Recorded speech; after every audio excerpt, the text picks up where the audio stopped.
पंढरपूरच्या सराफ बाजारात खळबळ, राज ज्वेलर्सच्या व्यवहारांबाबत गंभीर आरोप, मुख्य मालक अर्चना जरे यांची भूमिका।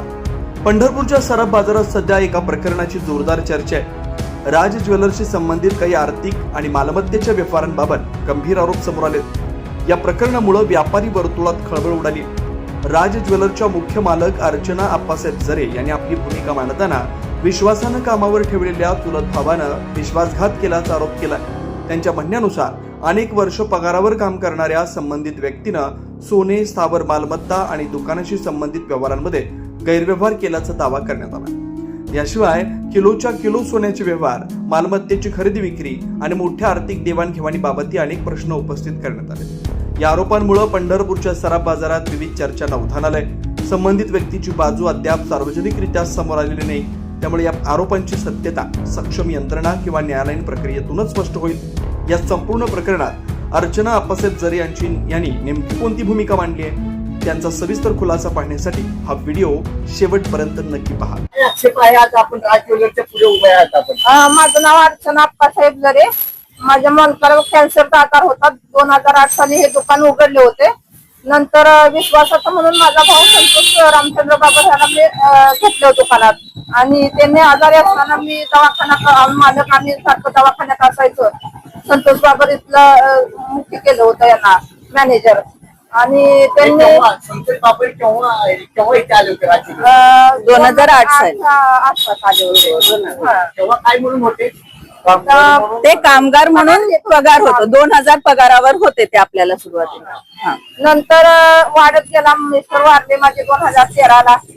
त्यानंतर मी थोडं शिक्षण माझं कमी असल्यामुळे मी कधीच भाग घेतला नाही। राजवेलर्स फार मोठं पंढरपुरात नावाजलेलं फर्म आहे। मग सगळं काही संतोषच बघत होता। मी कधी दुकानात येत पण नव्हती, कधी आले तर फक्त 5 मिनिटं यायचे। असं आपलं नातं काय? माझा भाव आहे तो, त्याचा मुलगा आहे माझा, चुलत भाव आहे।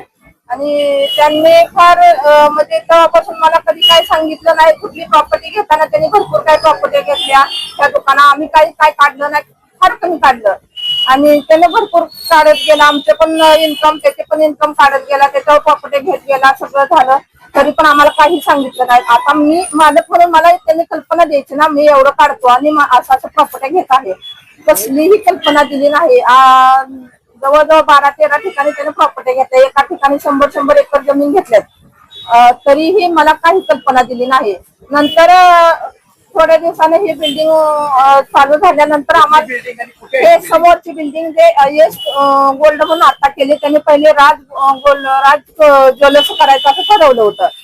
मला सांगितलं, पण आपण आपल्याला हे जसं मी माझ्या भावाला माझी विकाय निघल्यानंतर माझा भाऊ माझ्या जवळ आहे म्हणून मी स्वतः अर्धा हिस्सा त्याला दिला। माझ्या दुकानातले भांडवल आम्ही दोघांच्या भांडवलातलं ही बिल्डिंग घेतली अर्ध, आणि भांडवल आधीपासून भांडवल 1 रुपया सुद्धा त्यांचा स्वतःचा पर्सनल नाही आहे। प्रत्येक गोष्ट, प्रत्येक रुपया आईनी किंवा वडिलांनी ह्यांनीच भरलेला आहे। आणि पेट्रोल पंप होता वाकलीला, तो विकून ह्या दुकानात घातले। कलकत्त्याला आमचे दुकान आहे, त्यातली प्रॉपर्टी ह्याच्यात आणून घातले, सगळं काही तिथं आणून ठेवलं। आयुष्याची जमापुंजी संपूर्ण काढली आणि इथे घातली आहे। आणि फक्त माझा विश्वास संतोष बाबर माझा भाव आहे। मला कधी, कारण माझ्या मिस्टरांनी त्याचा विश्वास ठेवलाय, तर मला तो कधी दगात येणार नाही हे माझं मन बोलत होतं। परंतु त्यानं नंतर असं केलं की राज ज्वेलर्स फॉर्म मधनं पैसे काढत गेला आणि स्वतःच्या नावावर सगळ्या प्रॉपर्टी घेतलेला। किती काढले असं वाटतं? 20-25 किलो सोने त्यानं गायब केले दुकानात। किती सोनं होतं आपल्याकडे? पहिलं सुरुवातीला सोनं आपल्याकडे 7-8 किलो सोनं होतं, पण दुकान चांगलं चालत गेलं। जसं जसं 2015 ते 20च्या मध्यंतरी सोनं दुकानात भरपूर येत गेलं। 2022च्या वर्षी तर दुकानामध्ये ऑलमोस्ट मला वाटतं 40-50 किलो सोनं आपण विक्री केली आहे, बिलासकट आहे आपल्याकडे। पण आता आपल्या दुकानात काहीही नाही, ह्याचा अर्थ सोनं कुठंतरी गायब झाले, आणि ज्याचं की आपल्याकडे कसलीही लेखी पुरावा नाही, काही नाही आहे। तर त्यांनी वरच्या वर मोडीत आलेलं असेल किंवा जे काय असेल, त्यांनी त्यांच्या पर्सनल वापरासाठी पैसे सतत काढत गेलेत। ट्रान्झॅक्शन ऑनलाईन आहेत। ही समोरची जी बिल्डिंग त्यांनी केली आहे, ही करत असताना देखील संपूर्ण ट्रान्झॅक्शन आमच्या दुकानातून आहे। त्याचे प्रूफ आपल्याकडे आहेत, ज्या ज्या दिवशी किती पैसे कुणाच्या अकाउंटला गेलेत प्रत्येक गोष्टीचा पुरावा माझ्याकडे आहे, पेपरमध्ये आहे, मी दाखवू शकते. आता हा बिल्डिंगचा फोटो आहे. आम्हाला सांगितलं असं बिल्डिंग होऊ हा. शकतं, करू आपण. सुरुवातीच्या काळामध्ये ज्यावेळेस आम्ही विचारलं तुम्ही समोर जागा घेतली तर काय करणार आपण, तर त्यांनी आम्हाला सांगितलं की आपण राज ज्वेलर्सची दुसरी शाखा तिथं काढू आणि ते देखील पार्टनरशिप मध्ये काढू. का तर इथे तुम्ही आम्हाला दिलंय तिथे आम्ही तुम्हाला देतो. का तर पैसेही दुकानातलेच होते, असं काय नव्हतं की पैसे त्यांचे वैयक्तिक होते, नाही, दुकानातले पैसे होते.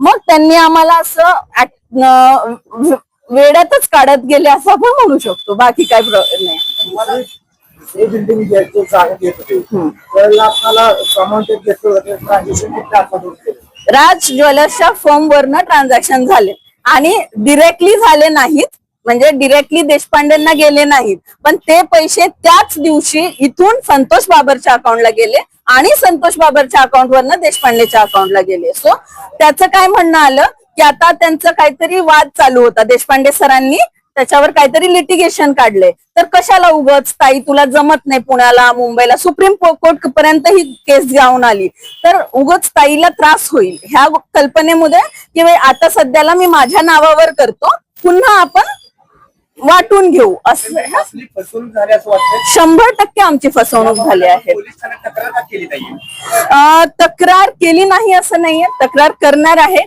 आम्ही, पण आमची कागदपत्र आधी जुळवण्यात बिझी आहोत. आम्हाला सर्व ट्रान्झॅक्शन आता सापडले आहेत आणि आता जिथे आम्ही सविस्तर अभ्यासाने बोलायचं आहे, उगीच वाऱ्यात बोलायचं असं आम्ही बोलणार नाही. परवा त्यांनी जसे आमच्यावर खोटी नाटे आरोप केले, एनसी केली की आम्ही त्यांना दमदाटी केली, त्यांच्याकडे प्रूफ नाही आहे, तसं आमच्याकडे आज प्रूफ आहे प्रत्येक गोष्टीचा. आज जर मला पोलिसांनी विचारलं तुम्ही असं का म्हणताय, तर त्याचा कागद माझ्याकडे आहे. त्यांच्याकडे कागद नाहीये आम्ही त्यांना दमदाटी केलेल्याचा, व्हिडिओ नाही आहे. तसं ते खोटं बोलून ते आम्हाला बदनाम करायचा प्रयत्न करतायत, पण असं आम्ही करणार नाही. आम्ही विथ प्रूफ जाणार आहे पोलिसांकडे पण आणि कोर्टात पण. आम्ही कागदपत्री व्यवहार करणार आहोत. ज्यावेळेस संतोष बागल आपल्या फर्म मध्ये येणार होते तेव्हा काय कागदपत्रे काय केली होती का या संदर्भात? नाही, पहिल्यांदा माझा भाऊ म्हणून मी त्याला स्वतः म्हणले आमचा इतका विश्वास आहे, अजूनपर्यंत मी त्याला भाऊ आणि विश्वासाचं कधी कोणी मला सांगितलं की बाबानो ह्याच्यावर तुम्ही कधी दुकानात जात नाही, हिसाब विचारत नाही, माझा भाऊ आहे, माझा पूर्ण विश्वास आहे, माझ्या मालकाने जी ह्याच्या हातात दिले तो माझ्या राजच्या हातात तो देणार आहे, हीच भावना आमच्या मनात होती. परंतु तसं काही त्यांनी केलं, राज आल्यापासून त्याला काही शिकवलं नाही किंवा त्याला कुठल्या गोष्टी विश्वासात घेतल्या नाहीत. राजला सुद्धा त्याने ह्या 3 वर्षात त्यांनी राजला व्यवहार शिकवले नाहीत, दुकानदारी शिकवलेली नाही, कसा व्यवसाय करायचा शिकवलेला नाही आहे. आणि आज अचानक ते उठतात आणि म्हणतात, आज बिल्डिंग पूर्ण झाल्यावर ते म्हणतात की ही बिल्डिंग आमची आहे. असं कुठे असतं का? अशी फसवणूक तेही बहिणीसोबत केलेली चुकीची आहे. तुम्ही लुटा, सगळ्या जगाला लुटा, पण आपल्या घरात आपल्या बहिणीला लुटायचं नसतं. आणि टू स्टार्ट विथ तुम्ही हाही विचार केला पाहिजे की शेवटी ह्याच्या वडिलांनी तुम्हाला इथे उभा केले. तुम्ही पगारावर झाडायला पुसायला आलेली माणसं, आज तुम्हाला माझ्या वडिलांनी तुम्हाला मैदान तयार करून दिलं, पैसे दिले, सगळं दिलं, तेव्हा जाऊन तुमचा हा एवढा मोठा भांडवल चालू झाले. मग आज तुम्ही जेव्हा तुम्ही मोठे झालात, तुम्ही माझ्या भावाला बुडवायला का बसलाय? सिंपल आहे की नाही? माझ्या वडिलांनी तुम्हाला मोठं केलं, तुमची जबाबदारी होती माझ्या भावाला मोठं करायची, मात्र तुम्ही त्याला उघडं नागडं करून रस्त्यात बसवायची वेळ आणायला लागलाय. एवढं सगळं होऊन सुद्धा अजून पण तुम्ही आम्हालाच पैसे मागताय. तुम्ही 20-20, 25-25 किलो आमच्या दुकानातून सोनं गायब केले, पैसे गायब केले, कोट्यावधी रुपये.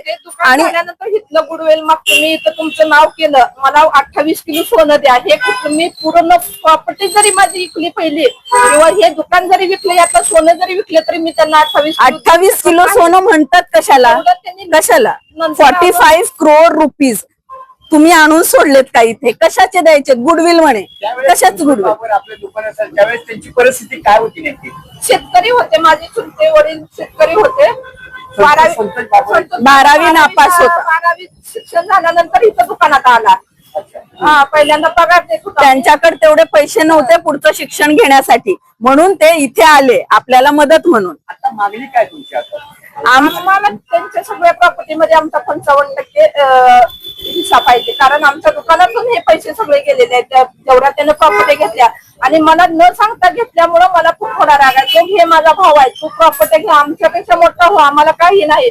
पण मला अंधारात ठेवून का केलं? आणि ते वर्तमानपत्रामध्ये एक नोटीस दिली होती, हा. प्रॉपर्टीचा उल्लेख हा. आहे. कुठल्या कुठल्या ठिकाणी प्रॉपर्टी घेतली? ओके, त्याच्यामध्ये बऱ्याचशा प्रॉपर्टीज आहेत. इसबावी मध्ये 2 प्रॉपर्टी आहेत, डीमार्टच्या जवळ ती प्राइम प्रॉपर्टी आहे. कासेगाव मध्ये एक शेत जमीन आहे. त्याच्यानंतर ही समोरची जी बिल्डिंग आहे, सावरकर चौकातली 9 मजली बिल्डिंग आहे, जी डोळ्यात सुद्धा भरवत नाही. ती बिल्डिंग सुद्धा त्यांनी आमच्याच पैशातून घेतलेली आहे. त्याच्यानंतर घेरडीमध्ये 100 एकर त्यांची जमीन आहे. चोपडीमध्ये 30-40 एकर जमीन आहे. हे सर्व जमिनींचा हिशोब आमच्या दुकानाच्या ट्रान्झॅक्शन मध्ये दिसत आहे, क्लिअरली दिसत आहे. पुण्यात पण घेतलेली? पुण्यात सुद्धा आहे. पुण्यात आंबेगाव बुद्रुकला एक जागा आहे जे त्यांनी घेतली आहे, 5व्या हिश्श्यात घेतली आहे. ते पण आमच्याकडे पुरावा आहे. त्या दिवशीचं सुद्धा ट्रान्झॅक्शन आमच्याकडे आहे. सो बेसिकली सर्व गोष्टी आमच्या दुकानातून घडल्या आहेत आणि आज ते आमच्यावर खोटे नाटे आरोप करून, बिकॉज त्यांना अपेक्षा आहे की आम्ही त्यांना 10 कोटी रुपये द्यावेत, म्हणून ते मुद्दाम मला वैयक्तिक पोलिसांनी स्टेशनला बोलवून माझी विचारपूस केली. माझ्या आईच्या नावावर एनसी आहे, मात्र बोलवलं मला गेलं, आईला बोलवलं गेलं नाही. मला बोलवलं, मला दमदाटी करायचा प्रयत्न केला. मी माघार घ्यावा असं त्यांची अपेक्षा होती, कारण मी थोडंसं बोलू शकते, माझी आई थोडं कमी बोलते, ती थोडं घाबरते. तर त्यांनी पोलिसांकडून मला दमदाटी करायचा प्रयत्न केला. पूर्ण खोटा आरोप होता, पूर्ण. आमच्याकडे सीसीटीव्ही फुटेज आहे की ह्या दुकानासमोर त्या 2 दिवसात ह्या परिसरात कसलाही वाद झाला नाही, भांडण झालेलं नाही. आम्ही व्हिडिओ डाउनलोड करून ठेवलाय. कसलंही, सगळे आरोप खोटे आहेत, एकूण एक आरोप खोटा आहे. माझी मम्मी तर शिवीगाळ करूच शकत नाही, हे खोटा आरोप आहे. त्यांच्यामधला जो छोटा भाऊ आहे उद्धव बाबर, ह्या तिघांमधला जो सगळ्यात लहान भाऊ उद्धव बाबर आहे, तो दमदाटी केला. त्या दिवशी त्यांनी मला शिवीगाळ केली, त्यांनी मला आई बहिणावरनं शिवी दिली, कुत्री म्हटला मला तो. आणि एवढं सगळं करून त्यांनी उलट माझ्यावरच केस केली. आणि मी तिकडे न जाऊन पेपर आउट केलं की बहिणीने येऊन फुकट हिस्सा मागते आमच्या प्रॉपर्टीचा. असं कसं? बहिणी एक भावाला, कुठली सुद्धा बहीण भावाला मागत नसते. भाऊ बहिणीला लुटत असतात, फार वेळ बघितले, पण बहिणीने कधीही भावाला लुटलेलं मी पाहिलं नाही. तर असाही आरोप माझ्यावर केला आहे, तो तुम्ही निष्पन्न करा. मी खरं म्हणजे त्याच्या प्रॉपर्टीचा हिस्सा मागितला नाही, त्याच्यावर आळ घेत, म्हणजे मी त्याच्या बिल्डिंग मध्ये गेली नाही, तरी सुद्धा माझ्यावर त्याने पेपर आउट केलं. हे चुकीचं आहे, ते चुकीचंच आहे. आणि अगदी तो उद्धव बाबर तर माझ्या अंगावर आल्यानंतर मला दमदाटी करून मारण्याच्या सुद्धा धमक्या देऊन झाले. तो मला पण असं वाटतं की तो माणूस असा आहे की एक वेळ माझ्या जीवाला धोका आहे त्याच्यापासून. एवढा वाईट माणूस आहे तो. एवढं सगळं आहे. या संदर्भात पोलीस स्टेशन मध्ये तातडीने धाव घ्यायला पाहिजे. अद्याप तुम्ही गेला नाही, त्याच्या पाठीमागे सर, ह्याच्या मी म्हटल्याप्रमाणे पुरावे नसल्याशिवाय उगाच आरडाओरडा करण्यात अर्थ नाही आहे. पुरावे मिळाल्याशिवाय काही अर्थ नाही. आणि जे सीसीटीव्ही फुटेज आहे ते त्यांच्या बिल्डिंगचं सीसीटीव्ही फुटेज आहे, तर ते आपल्याला देणार नाही. त्यांचं फुटेज ते आपल्याला का देतील? काय तुमची शेवटची आता मागणी काय? माझ्यावर जो अन्याय केला त्यांनी, ते पेपर आउट केलं. अर्चना जरे येऊन आमच्या घरी बिल्डिंग मध्ये धमकी दिली, हे पूर्ण चुकीचं आहे. आणि ते मला कुठेतरी सहन झालेलं नाही, कारण मी कधीही ह्या दुकानात सुद्धा मी संतोषला वाईट शब्दानं कधी बोलली नव्हती. मी अशी समजायची की संतोष माझा सगळं काही संतोषच आहे. मुली जरी काय बोलायला मला सांगायला गेलं तर मी म्हणायची संतोषला कोणी काही बोलायचं नाही, संतोषवर माझा पूर्ण विश्वास आहे. आणि ह्याच संतोषने पेपर आउट का माझं बदनामी केली ही मला विचारायचं आहे कुठे तर त्यांना.